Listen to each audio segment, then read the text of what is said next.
اعوذ باللہ من الشیطان الرجیم، بسم اللہ الرحمن الرحیم۔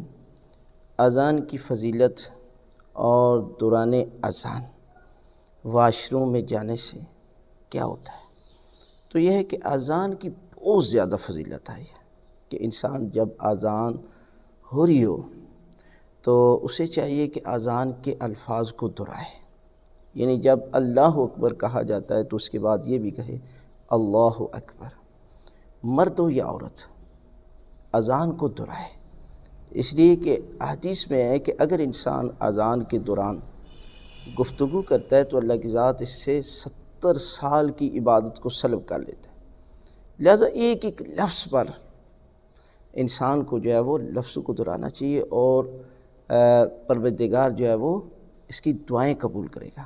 یعنی اذان کا وقت وہ ہے کہ جب قبولیت دعا کا وقت ہوتا ہے۔ جب اذان ہو جائے آپ دعا مانگے تو اللہ تعالیٰ دعا کو جلدی قبول کر لیتا ہے۔ لہذا اتنی بڑی فضیلت ہے، اس سے بڑی کیا فضیلت ہو سکتی ہے؟ انسان اذان اور اقامت پڑھ کے نماز پڑھے تو اس کے پیچھے 2 فرشتوں کی صف نماز پڑھتی ہے، اتنا بڑا اجر ہے۔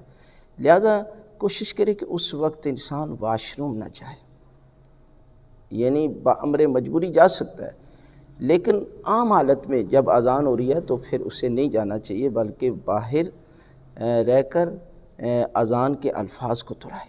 اور اگر وہ واش روم چلا بھی جاتا ہے تو اس کے سر پر کپڑا ہونا چاہیے، اور تاکہ ان الفاظ کو دہرانے میں بھی کوئی حرج نہیں ہے، لیکن بہتر یہی ہے کہ انسان جو ہے وہ اذان کے دوران واش روم نہ جائے۔